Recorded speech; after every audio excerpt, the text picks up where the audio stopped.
전세가가 지금도 계속 오르고 있고요. 서울 같은 경우에는 좀 심각하게 바라봤으면 좋겠어요. 2020년 7월이에요. 전세계약 2년이잖아요. 한 번 더 해줄 수 있는 걸 해줬어요. 총 4년. 지금의 전세가 상승이라는 거는 임대차 입법을 폐지하는 순간 전세 가격이 한 번 더 점프를 할 거예요. 정부가 이거 장난친다고 생각을 해요. 들을수록 똑똑해지는 지식 뉴스. 지난번에 출연하셨을 때 전셋값 상승이 좀 심상치 않다고 말씀을 주셨는데 단기적으로 봤을 때 명확하게 입주 물량에 나오는 것들이 심각하게 부족해요. 그래서 전세 가격 상승의 트렌드라는 거를 돌리기는 지금 상당히 어려울 수 있어요. 조금씩 계속 오르고 있고요. 근데 이제 문제는 제가 봤을 때 소비자들이 굉장히 정보를 많이 알고 생각보다 빨리 움직여요. 분기 단위로 봤을 때 작년 중반부터 압도적으로 사실은 매매보다는 이 임대, 전세 플러스 월세가 많아요. 그럼에도 불구하고 매매 비중이 계속 올라가고 있어요. 그 말씀은 뭐냐면 전세 가격이 굉장히 상승했으면은 이 전세 가격에 내가 아예 집을 사지 라는 걸로 가는 거예요. 그래서 임대할 사람들이 매매 시장으로 넘어가는 게 잡히는 거예요. 그 수 자체는 적지만은 서울 같은 경우에는 정부 당국자들이 좀 심각하게 바라봤으면 좋겠어요. 안녕하세요. 서울대학교에서 도시계획 그리고 부동산 강의하고 연구하는 김경민입니다. 반갑습니다. 댓글에 그런 게 달렸더라고요. 금리가 너무 비싸가지고 뭐 대출도 못 받는데 집값이 어떻게 계속 오르냐. 그렇게 볼 수도 있는데 그거를 지금 무시하면서 보여주는 데가 미국이에요. 사실은. 미국 같은 경우에도 기준금리 빠르게 올리면서 어떤 일이 발생했냐면 모기지 금리가 2점대 후반에서 7점대까지 가버렸어요. 그러니까 2022년 말부터 2023년 초까지 모기지가 갑자기 올라버리니까 집값이 내려갔어요. 미국 전역에서 나타났어요. 근데 그럼에도 불구하고 어떤 일이 발생했냐면 2023년 중반부터 지금까지 가격이 계속 올라가요. 그럼 과연 지금 모기지 금리가 싸냐? 아니요. 모기지 금리 여전히 7%대예요. 6%대 후반 7%대. 결국은 이거는 인플레이션을 못 잡았기 때문에 부동산이라는 게 인플레이션의 해지라는 걸 그냥 보여주는 거예요, 사실은. 그래서 저번에도 말씀드렸던 것 같은데 이 인플레이션 그리고 이제 빌라 포비아 그리고 입주 물량 부족 때문에 작년 초부터 계속 상승한 거예요. 2023년부터. 그리고 이거는 풀릴 가능성이 없기 때문에 이게 전세 가격이 대폭등한다는 얘기는 아니지만은 상승 트렌드가 존재를 할 수밖에 없어요. 이 부분은 우리가 좀 무시하시면 안 될 것 같아요. 임대차 입법도 지금 폐지 논의 중이잖아요. 세간이 또 들리는 얘기로는 한 번 세신을 사용을 해서 지금 4년 텀들이 지금 많이 돌아온다. 저는 이거 그냥 굉장히 잘못된 접근이고 우리가 임대차 입법에 논거로서 전세 가격 상승을 자꾸 얘기를 해요. 우리가 세입자들의 주거권을 보장한다는 것은 가장 중요한 거는 세입자들이 장기간 적정한 비용을 지불하면서 살 수 있는 환경을 마련해 주는 거예요. 그래서 임대차 입법이라는 건 사실 두 가지가 있는데 첫 번째는 전세계약 2년이잖아요. 한 번 더 해줄 수 있는 걸 해줬어요. 총 4년. 근데 만약에 집주인이 내가 들어가서 살게 하면 그 사람 나가야 돼요. 그리고 두 번째는 이제 올리는데 그 인상률을 딱 5%까지만 올리게 해줬어요. 그것도 적정한 거예요, 사실은. 왜냐하면 1년에 인플레이션이 2% 정도 되니까 5% 올려주는 것도 현실적으로 해준 거라고요. 이 지수는 이제 저희 연구실에서 만든 지수예요. 전세 가격 지수인데 보시면 약간 좀 무서운 부분이 나타나는데 임대차 입법이 실행된 시점이에요. 그게 이제 2020년 7월이에요. 사실 이게 되게 놀라운 게 뭐냐면은 전세 가격 상승이 2010년대에 서울시 전체로 봤을 때 1년에 평균 6%에서 7% 상승해요. 여기 떨어진 게 거의 없잖아요. 이것도 인플레이션 해지라는 얘기가 돼요. 전세는 계속 우상향하게 잡혀요. 그러면은 투자를 아는 사람들은 이건 그냥 갭 투자가 가능하다는 얘기로 갈 수밖에 없어요. 되게 위험한 상황인 거예요, 사실은. 근데 임대차 입법이란 게 나왔을 때 과거와 다르게 기울기가 급격하게 상승한 걸 볼 수 있어요. 그러니까 임대차 입법으로 나왔을 때 첫 번째 문제는 뭐냐면은 전세가가 한 번 더 튄 거예요. 지금도 전세 가격이 지금 올랐거든요. 우리가 자꾸 하나 무시하는 부분이 있는데 이 부분이에요. 2022년 중반부터 2023년 중반까지 거의 최초로 전세 가격이 대폭락했어요.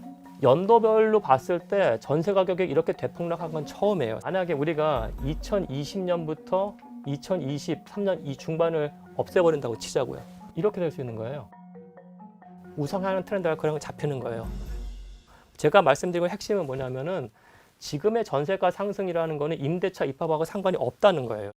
두 번째는 이중가격제가 발생했어요. 이 그래프는 잠실에 있는 엘스 리센츠 트리즘 아파트예요. 이 세 개 아파트가 잠실역을 중심으로 해서 거의 비슷한 시기에 재개발이 됐어요. 거기서 33평형대가 만세대예요. 만세대. 이 엘리트의 33평형대라는 건 서울시 전역을 대변해 준다고 볼 수가 있어요. 왜냐하면 동질적인 상품군이 10,000개가 있기 때문에. 여기서 나타나는 게 뭐냐면은 이 부분이에요. 이게 이제 임대차 입법이 시작되는 시점이에요. 그 전에 보면은 대략적으로 이 정도의 진폭으로 거래 가격들이 있는 거예요. 근데 임대차 입법이 되면서 이게 이렇게 벌어져요. 임대차 입법이 된 다음에 신규 거래가 있고요. 갱신 거래가 있어요. 그러니까 신규 거래라는 거는 집주인이 새 세입자를 찾아서 계약을 하는 거고, 갱신 거래라는 거는 기존에 있는 세입자가 한 번 더 갱신을 한 거예요. 그럼 이 신규 거래하고 갱신 거래를 국토부에서 나눠서 보여주는데, 신규 거래가 이렇게 위에 있어요. 이렇게. 갱신 거래는 이 밑에 존재를 해요. 이런 식으로. 그래서 이게 이중 가격이 나타난 거를 여기서 볼 수가 있어요. 근데 그 다음이 중요한 게, 이 이중 가격이 2022년 후반, 2023년 초반에 보면서 막 섞이기 시작해요. 섞이기 시작하면서 이게 거의 붙어버렸어요. 즉 지금은 임대차 입법으로 인한 그 문제점, 아까 말씀드린 것처럼 전세가 상승하고, 두 번째가 이제 이중 가격인데 이게 다 없어진 거예요. 사실은 여러 번 말씀드리지만 지금의 이 트렌드라는 거는 인플레이션, 빌라포비아, 입주 물량 부족에 의한 것이 임대차 입법 때문이 아니에요. 임대차 입법은 전 정권이죠. 2020년 7월에 실행이 됐어요. 당시에 이제 전세 가격이 막 오르고 있었으니까 이 상한 캡을 씌워주면은 덜 오르겠지라고 생각을 했죠. 그 생각은 맞으나 항상 이렇게 뭔가를 제한을 걸면은 꼭 두 가지 일이 터져요. 전세 가격 그냥 상승을 하는 거고, 그 다음에 이제 이중 가격제가 만들어진 거죠. 우리가 그걸 언제 경험을 했냐면은 노태우 정권 때 경험을 했어요. 1980년대 중후반은 우리나라 경제 성장 굉장히 가팔랐기 때문에 전세 가격이 또 미친 듯이 올라갔어요. 근데 전세 계약이 1년 단위였어요. 매년 쫓겨나는 거예요. 자살했다는 뉴스 굉장히 많아요. 전세 가격 올라가지고. 그러니까 노태우 정권이 결단을 한 거예요. 이거 말이 안 된다. 그때 1년에서 2년을 올렸어요. 당시에 비판 똑같아요. 전세 가격에 대해 이런 식으로 계약 기간에서 캡을 걸어 놓으면 전세 가격 올라갈 거다. 올라갔어요. 근데 전세 가격이 올라갔음에도 불구하고 사회적 비용이 든 다음에 이게 안정화된 거라고요. 그리고 결정적으로 우리가 정책의 부작용이 없을 수는 없어요. 그러면 정책의 목적과가 부작용을 우리가 이익 형량의 법칙으로 따져봐야 되는 거예요. 주거권이라는 게 보장된다고 했을 때 더 많은 서민들이 행복감이 늘어날 거예요. 물론 그 부작용이라는 건 있어요. 전세 가격이 좀 올랐다는 것. 근데 장기적으로 봤을 때는 이게 없어질 수 있다는 것이고, 그거를 우리가 그래프에서도 볼 수가 있는 거예요. 서울 같은 경우에도 거래가 되는 물건을 보면은 매매 거래하고 우리가 임대 거래를 봤을 때 평균을 보면 이게 1이면 이게 2.5 또는 3이 돼요. 더 많은 사람들이 전세를 살고 있다고요.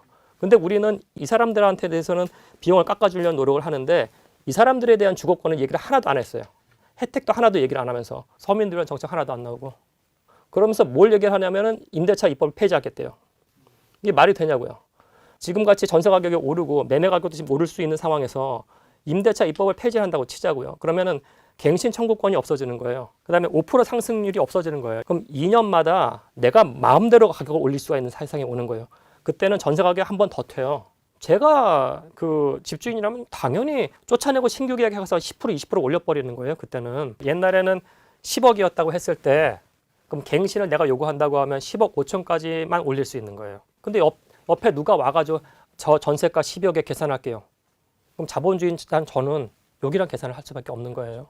그럼 당연히 시장 가격 올라가는 겁니다. 이거는 집주인한테 좋은 거예요. 그러니까 지금 임대차 입법을 폐지하는 건 또 잘못된 게 뭐냐면은, 우리가 2020년 7월부터 지금 거의 근 4년 동안 엄청난 사회적 비용을 들여서 이게 정착이 된 거라고요. 지금의 전세가 상승은 우리가 2022년 중반부터 2023년 초반까지 11%의 폭락을 겪은 이후에 나타난 거기 때문에 임대차 입법하고는 전혀 상관이 없다는 거예요. 지금 폐지를 한다고 했을 때 그 다음 효과는 뭐냐? 공급 물량 서울에 굉장히 없기 때문에 지속적으로 올라갈 수 있는 거예요. 그래서 임대차 입법을 폐지하는 순간 전세 가격은 한 번 더 점프를 할 거예요.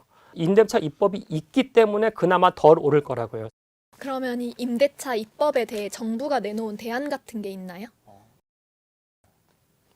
없는 것 같은데요. 아니 그냥 이거 제가 이거 어떻게 봐야 될지 정말 모르겠어요. 왜냐하면은 제가 봤을 때 임대차 입법이라는 거는 뭐 OECD 기준으로 봤을 때 약한 거예요, 여전히. 해외는 어떠냐를 보면은 여러분도 혹시 그 프렌즈라는 드라마 봤어요? 프렌즈 보면은 이제 모니카라는 친구가 아파트에 살잖아요. 투베드룸이에요. 그다음에 엄청나게 큰 주방과 거실이 있고 베란다도 있고 굉장히 비싼 아파트일 거라고요. 근데 모니카의 직업을 생각을 해보죠. 그 사람은 셰프인데 약간 별 볼일 없었어요. 회사에서 잘리기도 했었고 소득이 안정적이 않은 사람이 투베드룸 맨하탄에 살 수 있는가를 생각을 해보더라고요. 그거 굉장히 이상한 거예요. 어떻게 보면은 그 집이 뭐냐면은 렌트 컨트롤 대상이에요. 우리나라로 말하면은 임대료 상한제가 걸려 있는 아파트였다고요. 미국도 맨하탄 같은 경우에도 그만큼 주거권을 인정해 준다는 거예요. 서구에서의 전통이라는 게 주거권에서도 되게 강력해요. 우리나라처럼 이런 식으로 주거권도 약한데 갑자기 임대차 입법이 문제이기 때문에 이걸 없애겠다? 그런 나라는 없어요. 굉장히 부끄러운 줄 알아야 돼요. 그래서 지금 이슈가 되는 게 종부세 폐지하고 다주택자에 대해서 지금 세제 완화 얘기를 했어요. 여러분 친구들이나 선배 한 10년치 안에서 종부세 내는 사람 있어요? 없어요. 제 주변에 그렇게 많지 않아요. 그러니까 재산세 중에서 약간 좀 더 비싼 거에 대해 종부세라는 걸 매겨요. 그러면 우리가 이걸 생각을 해야 돼요. 뭐냐면은 저는 개인적으로 종부세가 지나치게 복잡해요. 복잡하고 아무도 계산도 못해요. 회계사 A, B한테 물어봤을 때 둘 다 다른 답을 갖고 와요. 종부세 얼마인지에 대해서. 너무 복잡하기 때문에 회계사나 세무사들이 제일 싫어하는 게 주택 양도세 계산하는 거하고 종부세 계산해 주는 거예요. 그래서 종부세가 문제가 있다는 게 맞아요.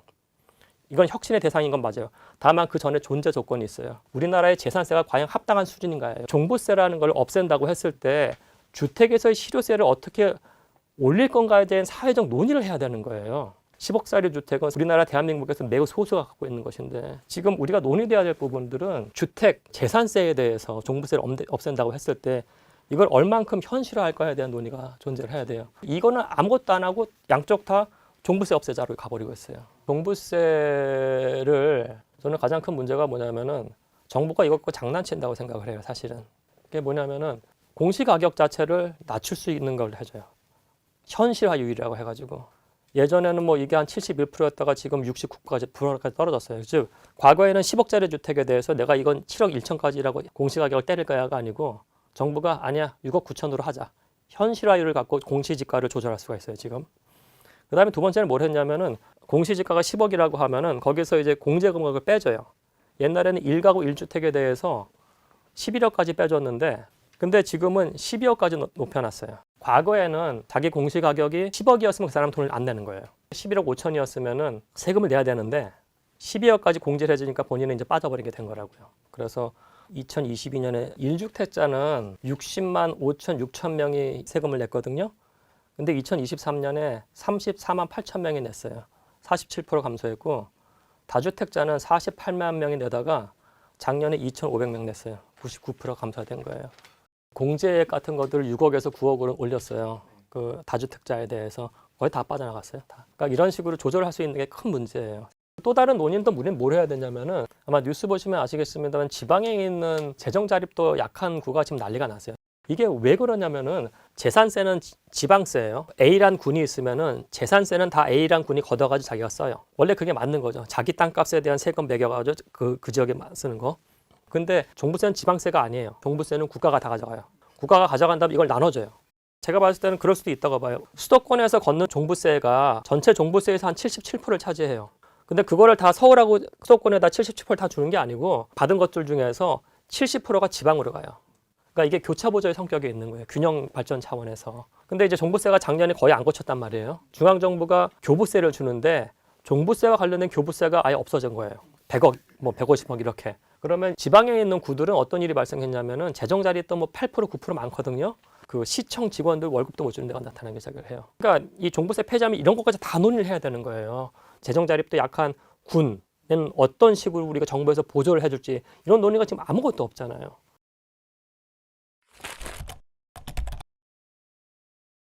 정부랑 국회에서 이 부동산 세제 법안 폐지를 논하는 가장 큰 이유는 뭐라고 생각하시나요? 우선은 우리가 이 국가 차원에서 주택 정책의 목표가 뭔지를 우리가 인식을 해야 될 것 같아요. OECD에서 2021년인가 보고서를 냈는데 OECD 국가에 대해 주택 정책의 목표가 뭔지를 이렇게 카테고리에서 정리를 했어요. 대한민국은 주택 정책 목표를 알 수 없는 나라 4나라 중에 하나예요. 주택 정책 목표 얘기할 때 항상 집값 잡기 너무 많이 나오잖아요. 그죠? 집값이 폭등해서 집값을 잡아야 된다. 그죠? 또 집값을 안정화시켜라. 집값이 떨어졌을 때는 집값을 떠받치기를 해야 된다는 얘기를 했었고 항상 그런 식의 정책이 들어갔어요. 사실은 재화 중에서 가장 큰 부동산에 대해 정부가 직접 들어가서 가격을 안정화시키고 가격을 잡는다. 자유시장 경제에 완전히 어긋나는 거예요. 하우징 프라이스를 컨트롤한다. OECD 국가에 그런 나라 하나도 없어요. 이 얘기를 해요. 하우징 어폴더빌리티, 적정한 주거 여건. 럭셔리 하우징이 아니고 어폴더블한 적정한 레벨에서의 하우징을 많은 사람들이 공급을 하는 거예요. 중산층과 서민에 좀 더 포커스되어 있는데 그 사람들이 장기간 오랫동안 살 수 있는 환경을 조성을 하는 거예요. 그 관점에서 그 사람들이 주택도 사야 돼요. 그게 좋은 나라예요. 우리처럼 LTV 조정해서 수요를 잡는다? 말도 안 되는 생각이에요. 제가 정책 당국자들 얘기를 하면은 LTV 조정하고 뭐 DTI 조정하고 심지어 세금 조정하는 것도 너무나 당연하다고 생각을 해요. 그게 당연한 게 아니에요. 자유시장 경제에서는. LTV 딱 정해지면 그걸로 쭉 가요. 세금 정해지면 그걸로 쭉 가지. 세금 갖고 장난치는 나라 없어요. 저는 이거 장난친다고 봐요. 국가에서 국민들을 상대로. 박근혜 정부 때는 세제 완화로 갔어요. 문재인 정권 때는 세제 강화로 갔고 지금은 또 세제 완화예요. 다 같은 대한민국이에요. 주택을 매입을 하면은 평균 7년 갖고 있어요. 10년 넘게 갖고 있는 분도 있고 그만큼 장기 계획을 사고 하는 거라고요. 근데 이런 식으로 바뀐다고 하면 어떤 생각을 하냐면은 아, 주택을 팔 때는 기다리면 되는구나예요.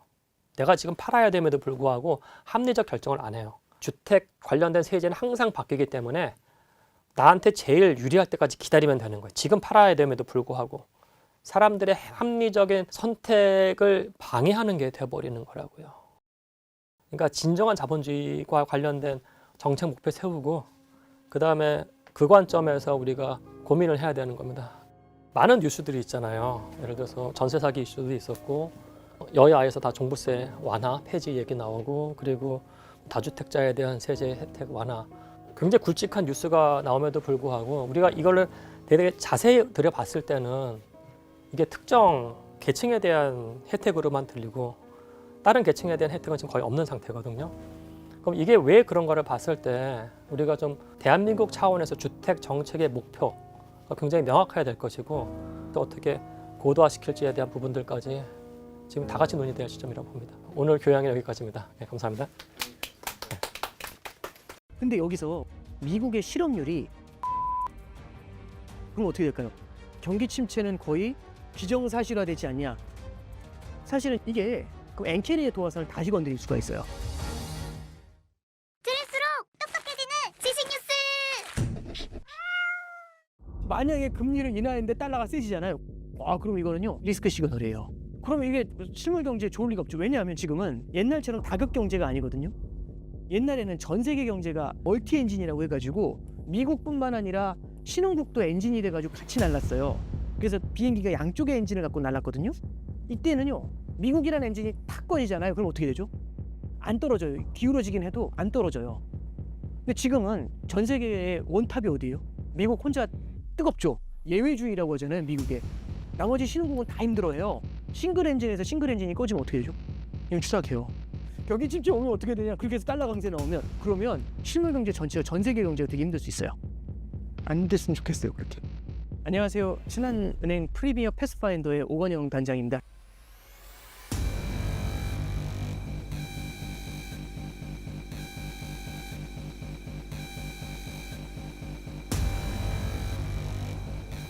이게 미국 경제 침체의 우려로 봐야 되는지 아니면 그냥 AI 자체 종목 자체에 대한 회의론으로 봐야 되는지. 근데 이게 이제 두 가지가 같이 겹치는 게 예를 들어서 엔비디아 주가만 빠지면은 AI 자체에 대한 신뢰의 문제일 텐데 미국 주식시장 전체랑 글로벌이 흔들리잖아요. 그럼 이거는 이제 경기 침체라는 걸 두고 있는 거고 경기 침체라는 배경 하에서 AI에 대한 캐즘이 같이 들어와 있다라고 해석을 하면 되겠죠. I think sentiment is negative partly because data is showing the economy is slowing. At the same time, we're seeing still relatively high valuations.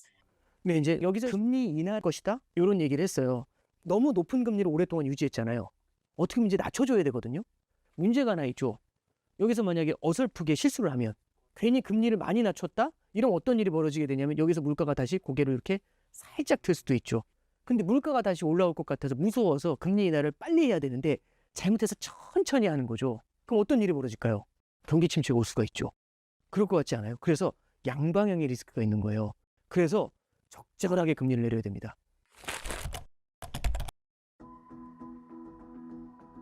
사실은 지금 현재까지 스코어로 보면은요 거의 기록적인 거죠. 이렇게 성장을 박살내지 않으면서 그 높았던 물가를 안정시킨 과거의 사례가 거의 없어요. The time has come for policy to adjust. The direction of travel is clear, and the timing and pace of rate cuts will depend on incoming data. We do not seek or welcome further cooling in labor market conditions. 사실은 역대급인 거죠. 그럼 만약 이게 실제로 성공하면은 파월 회장 같은 경우는 거의 뭐 이 사람 마에스트로 아니냐. 근데 항상 말씀드리는 거지만 되게 불안불안한 징검다리 타고 강을 건널 때 보면 90%쯤 잘 건너오면 그럼 이제 거기서 실수 많이 하죠. 그냥 껑충 뛰어가려다가. 그래서 이제 마지막 라스트 0.1마일을 정말 잘해줘야 되거든요. 근데 여기서 우리가 라스트 0.1마일을 남겨놓고 와 박수 치면서 여기서 금리를 확 잡아내렸더니 물가가 다시 탁 튀어요. 이건 뭐냐면 지금 아직 불씨는 남아있어요. 이 과거 데이터를 보면은요, 미국의 실업률이 사상 최저치까지 쫙 실업률이 낮아지잖아요. 너무너무 낮아졌었을 때 이후에 살짝 고개를 들죠. 너무 경기가 좋다가 살짝 돌아섰네? 그러면서 멍 때리고 있죠. 그럼 갑자기 실업률이 확 올라가요. 이러면서 경기 침체가 찾아와요. 어김없이 패턴이에요. 왜 그럴까 해서 보니까 실업률이 사상 최저치까지 내려가잖아요. 경기가 너무 좋으니까 사람들이 방심을 하게 됩니다. 방심을 하는데 어쨌든 경기가 너무 좋으니까 금리는 높여놨죠. 방심했는데 금리가 너무 높아요. 그럼 경기가 둔화되기 시작하죠. 둔화돼도 제때 약을 써줘야 되는데 금리를 제때 낮춰줘야 되는데 보통 실수를 해요. 안 보이니까 그게. 그러면은 빨리 적기 해줘야 되는데 골든타임을 놓치죠. 그럼 어떻게 될까요? 경기가 급격히 둔화되면서 실업률이 팍 튀어 올라가는 거죠. 그러면서 경기 침체가 이렇게 찾아와요. 여태까지 패턴이 그랬거든요. 근데 잠깐 보세요. 최근에 보면은 미국의 실업률이 3.5 이렇게 낮아졌다가 최근에 보니까 살짝 고개를 들어가지고요. 이렇게 실업률이 올라왔던 거죠. 실망스러운 고용 관련 데이터가 나온 거예요. 시장에서는 뭘 읽은 거냐면 이러면 경기가 둔화되나를 넘어서 그러면 경기 침체는 거의 기정사실화되지 않냐. 가능성을 높이게 되겠죠.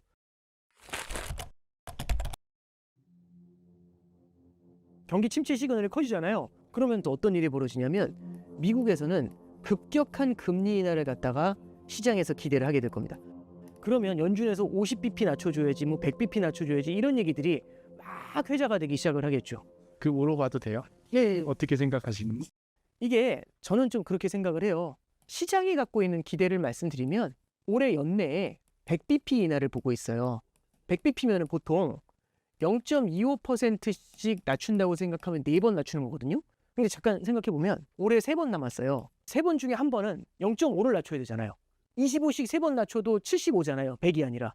무슨 얘기냐면 어딘가 한 번은 언제인지 모르겠지만 한 번은 50bp 0.5% 빅컷이 나온다 이렇게 생각하고 있는 겁니다.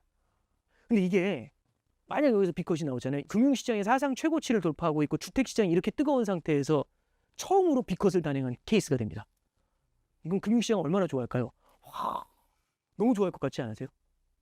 그러지 않을까요? 잠깐 우리가 생각해 보셔야 될 게 이런 거예요. 지금 미국 금리가 5.5거든요. 기준금리가. 빅테크는 지금 연일 사상 최고치예요. 그 얘기는 뭐죠? 5.5를 사뿐히 들여밟고 가는 거예요. 안 부담스러워요. 5.5가. 빅테크를 잡으려면 금리를 더 올려야 되거든요. 근데 중소기업은요. 5.0도 견디기 힘든가 봐요. 5.5에 너무 힘들어하고 있어요. 그래서 지금 미국의 실물 경기가 조금씩 둔화되고 있는 거예요. 여러분들이 연준이면 요거 보고 올리실래요? 요거 보고 내리실래요? MC공 보면 올려야죠. 과열이니까. 그럼 요거 보면 어떻게 돼요? 낮춰야 되죠. 자, 그럼 잠깐 볼게요. 여기서 어설프게 금리를 낮추면 그 버블은 다시 경기를 뜨겁게 달구면서 인플레이션 위협을 다시 키울 수도 있지 않습니까? 그럼 여러분들이 연준이면 이걸 보면 낮춘다고 할지라도 시장이 기대하는 것만큼 빠르게 낮추기가 부담스럽겠죠. 시장이 원하는 만큼 많이 낮춰주기도 부담스럽겠죠. 그럼 이제 거기에 대해서 연준은 뭘 해줘야 되냐면 균형을 잡아줘야 됩니다. 그래서 저는 좀 바라보고 있는 게 올해 얼마 내립니다 이렇게 말씀드리는 것보다는요. 시장이 기대하고 있는 것보다는 느리게 시장이 원하는 것보다는 적게 그렇게 금리 인하를 할 것 같아요. 그게 제가 좀 바라보는 시각입니다.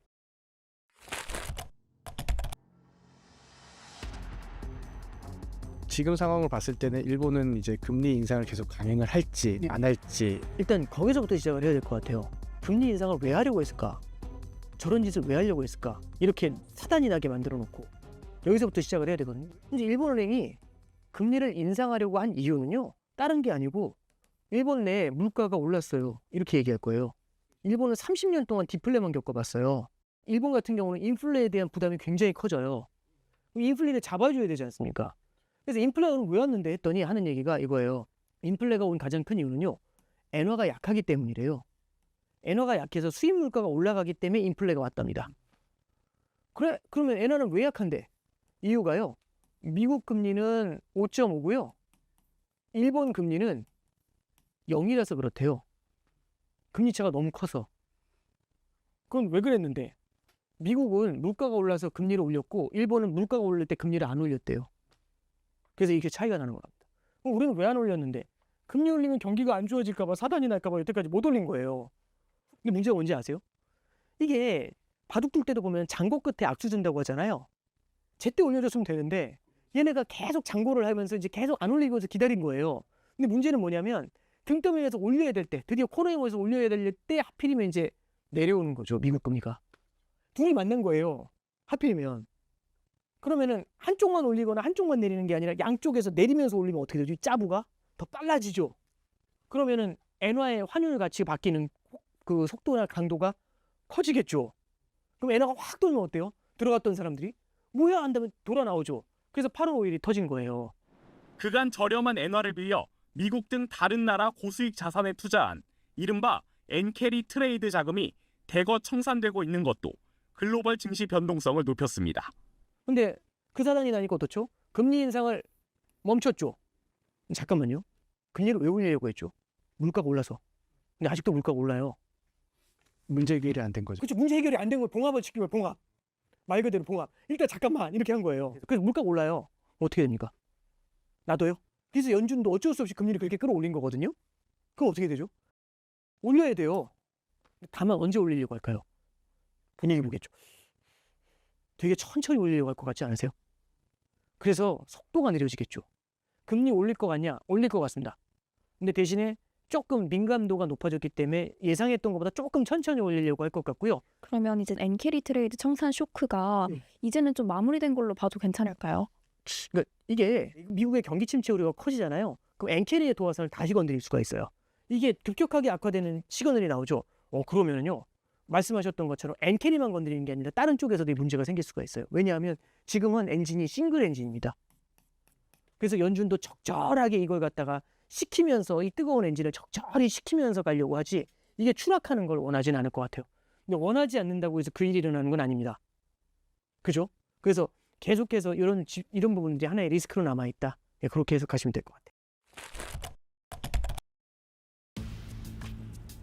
미국과 일본의 영향을 많이 받는데 두 나라 사이에 낀 한국은 앞으로 이제 어떤 상황이 되나요? 참 이제 어려운 질문이죠. 이게 옛날하고 좀 달라진 것 같아요. 일본하고는 수출 경합을 하고요. 미국한테는 우리가 수출을 많이 하죠. 여기서 빼놓을 수 없는 게 또 중국이 있습니다. 그렇죠? 그래서 일본보다도 오히려 우리가 중국을 많이 봐줘야 되는데 잠깐만 보시면 옛날에는 미국 경기가 둔화가 되잖아요. 미국 경기가 둔화가 되면 중국이 제일 수출국이기 때문에 우리나라 성장이 수출이 그래도 잘 버텼어요. 최근에 보면은 중국 수출이 좀 힘들다는 얘기는 많이 들어보셨죠. 요즘 이게 잘 안 돼요. 그러다 보니까 지금 우리나라가 대미 수출 의존도가 되게 많이 높아졌어요. 근데 지금은 미국이 둔화되잖아요. 중국이라는 비빌 언덕이 사라졌기 때문에 이걸 다이렉트로 얻어맞아요. 이거 쉽지 않아요. 네, 이거 쉽지 않아요. 그래서 이럴 때는 우리나라 실물 경제가 둔화되는 속도가 되게 빨라질 수가 있습니다. 왜? 대미 의존도가 높아져 있으니까요. 그럼 비단 우리나라만의 문제가 아니라 전 세계적인 문제입니다. 그러면은 파월의 손에 한국이 달려있네요.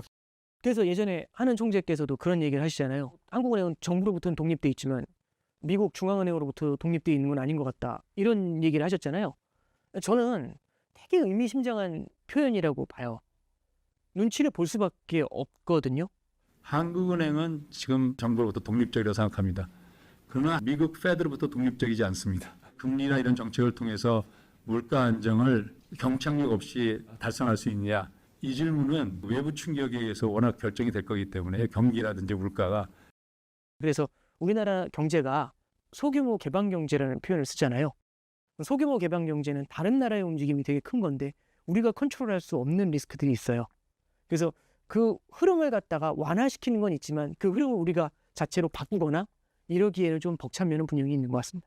말씀드렸던 것처럼 소규모 개방 경제 입장에서는 싱글 엔진이 흔들린다는 거, 이게 줄 수 있는 타격이 좀 큰 편입니다. 그렇게 됐었을 때는 미국의 금리 인하가 빠르게 나오면 그걸 보면서 우리나라도 마찬가지로 기준금리 인하에 돌입을 하게 되겠죠.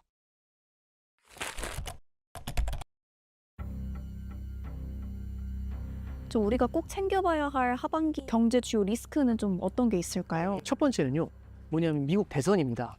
그 앞에는 대선이 크게 중요하지 않았다가 16년도, 20년도, 24년도 대선이 되게 중요해진 것 같아요. 공통점이 뭐냐면 트럼프 대통령이 후보로 들어와 있습니다. 이분은 약간 정책의 스펙트럼이 조금 극단적인 면이 좀 있어요. 이번에도 중국 관세 60% 때린다, 보편 관세 때린다 이런 얘기가 나오잖아요. 그러면 극단적으로 치고 나왔을 때는 반대편에서 또 극단이 생기거든요. 그 중에 이제 대표적인 게 뭐가 있냐면은 법인세에 대한 얘기는 분명히 있는 것 같아요. 근데 현재 미국의 법인세율이 21%예요. 트럼프 후보는 이거 15로 낮추겠대요. 해리스 후보는 이거 28로 올리거나 최대 35까지도 갈 수 있다고 얘기를 하고 있어요. 한쪽은 감세를 얘기하고 있고 한쪽은 증세를 얘기하고 있어요. 이거 증세에서 뭐 할 건데? 세금 거둔 걸로 무언가 다른 복지 같은 데 쓰려고 하는 거죠. 이게 해리스 후보가 얘기하는 거고, 트럼프 후보는 법인세를 감세해주면 기업의 설비 투자가 일어나면서 일자리가 늘어나니까 그게 좋은 거예요 라고 하는 거죠. 그럼 이거 세수 부족이 나타나는 건 어떻게 할 건데요? 여기에 대해서는 관세를 때리겠다고 얘기하고 있죠. 그래서 이 법인세를 갖고서 이 법인세율이 어떻게 되느냐도 핵심이지만 여기서 나타나는 차후적인 문제들을 뭘로 보완하느냐도 핵심이 될 것 같아요. 두 번째는요. 개인적으로는 되게 대선 토론에 TV 토론 있거든요. 그걸 지나고 난 다음에는 대선 전국에도 진입하지 않겠나 싶어요. 그래서 요게 하나의 시나리오를 하반기에 만들게 될 겁니다. 그러면은 시나리오에는 트럼프, 해리스라는 시나리오가 나오겠죠. 두 개의 시나리오가 나와요. 이 성장 관련 지표에서는 두 개의 시나리오를 만들겠죠. 뭐죠? 침체, 오와 낮. 두 개를 보게 되지 않을까요? 그러면 시나리오를 두 개씩만 생각하면은 2x2예요. 네 개의 시나리오가 나오죠. 트럼프인데 안정적인 경제, 트럼프일 때 침체, 해리스일 때 안정, 해리스일 때 침체. 네 개의 시나리오가 빙빙 돌 것 같지 않으세요? 그럴 수도 있고 아닐 수도 있고 하면서 시장이 왔다 갔다 하겠죠. 그리고 세 번째는요. 여기에 뭐가 있냐면 금리가 인하가 되는데 이 금리 인하가 2020년 이후에 처음이에요. 그럼 4년간의 패턴이 바뀌는 거거든요. 4년 동안 목발 짚다가 목발 빼면 어떻죠? 처음에 휘청거리지 않나요? 그래서 기존부터 이어져 왔었던 관성과 변곡점이 주죠. 이 어색함이라는 게 익숙함에서의 멀어짐이 있거든요. 요 세 가지가 저는 하반기에는 되게 중요한 이슈라고 봐요.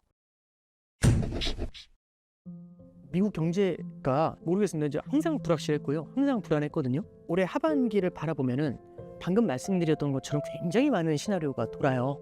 이게 시나리오가 핑핑핑핑 돌면 주도주라는 게 생기지도 않고요. 무언가 한 자산이 계속 간다기보다도 계속 바뀌어요. 우리가 그걸 보면서 계속 따라간다? 느려요. 속도가 못 따라가요. 절대 못 따라갑니다.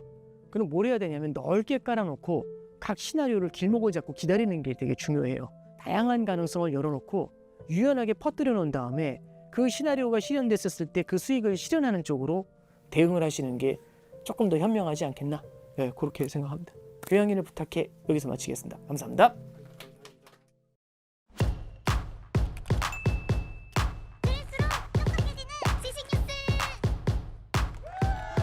교양이를 부탁해는 여기까지입니다.